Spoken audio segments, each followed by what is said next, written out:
Yeah, the water temperature is still pretty cold here. I'm guessing that the fish won't be spawning for another week or two, but I'm just going to wander up the river here and see if I can spot any fish along the way.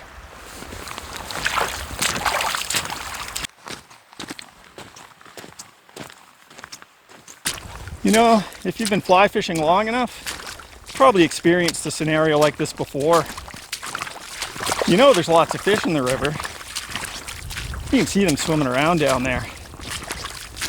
You've tried literally every fly in your fly box, and yet you don't seem to be interested in anything. You've run fly after fly past them, only to have them all ignored. It's tempting to think that the trout are just not feeding, or being overly fussy, or maybe just not that bright. But what if the opposite was true?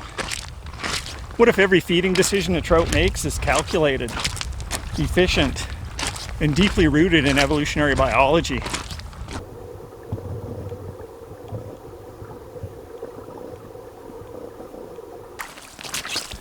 In episode 1 of the Entomology Files, we explored the idea that trout don't always follow the same rule book. Trout feeding behavior can shift across entire watersheds, or vary within a single pool or run.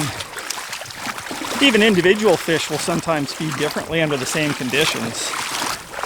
And as we saw in that episode, there are patterns to their feeding behavior, clustered around the average, but there's always room for at least some variability.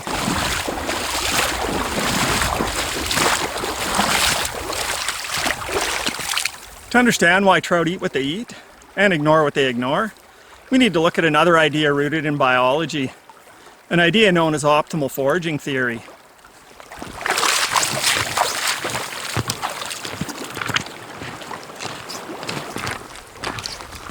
If you asked a bunch of people what their purpose in life is, you'd probably get a wide range of answers.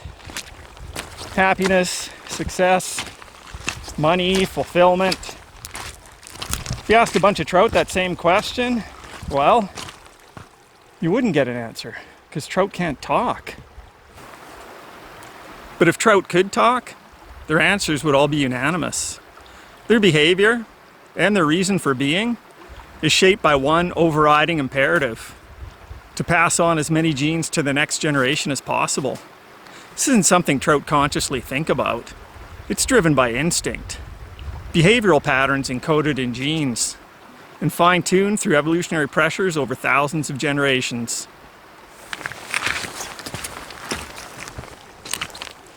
Behaviors that support survival and reproduction, those tend to persist and get passed along in the gene pool. Behaviors that don't, they simply fade into obscurity. If you think about this on a deeper level, using mathematics, and this is something that evolutionary biologists do all the time, there really are very few other possible outcomes.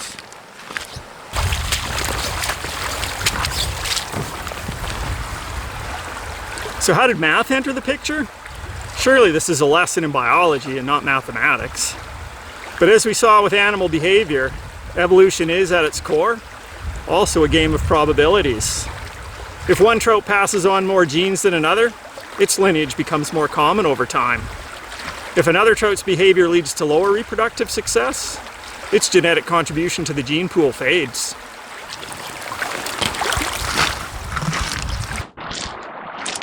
Generation after generation, those numbers gradually shift until the behaviors that remain are the ones most likely to succeed. The result? Animals, including trout, are shaped by pressures that reward efficiency, survival, and most importantly, reproductive success.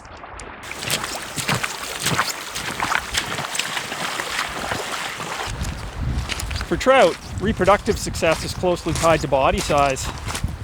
Larger female trout, they tend to produce more eggs, and often larger eggs, with higher survival potential.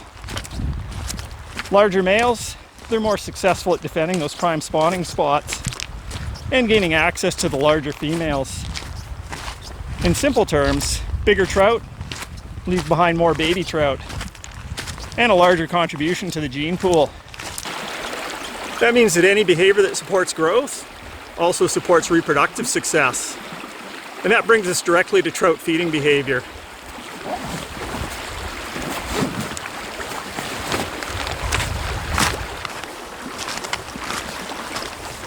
To grow, trout need calories.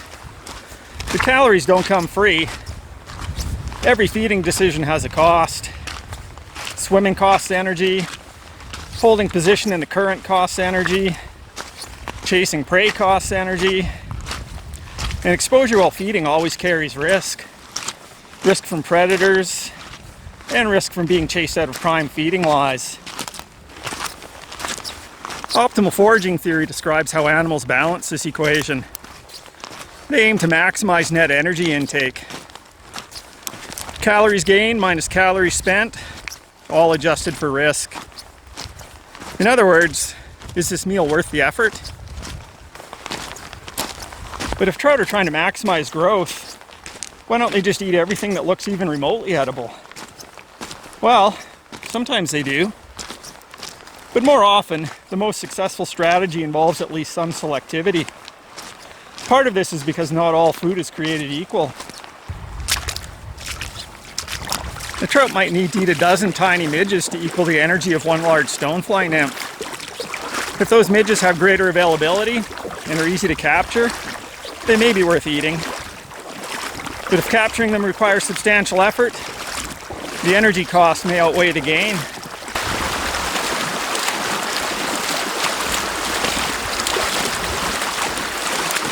Which leads to a fundamental paradox in trout behavior.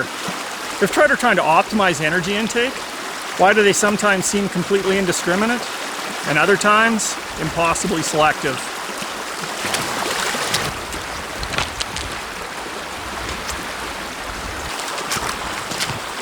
Turns out that energy isn't the only important variable. Risk also plays an important role. Feeding higher in the water column, that exposes trout to predation. Moving far from structure increases vulnerability. Even shifting position in fast current can be dangerous. So trout constantly balance food reward against safety. Sometimes the richest feeding lanes, simply too risky to fully exploit.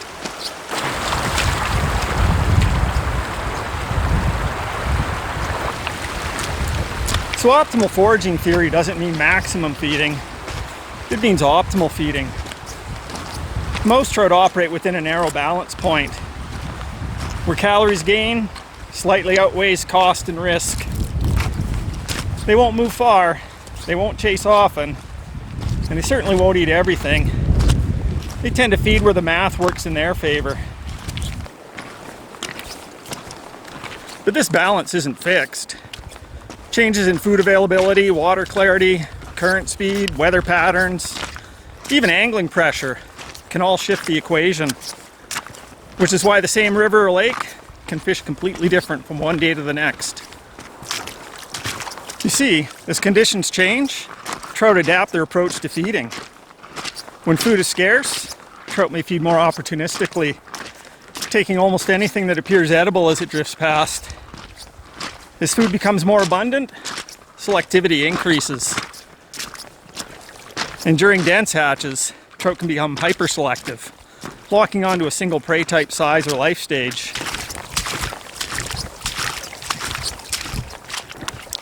These different feeding modes aren't random. They're behavioral expressions of optimal foraging theory in action.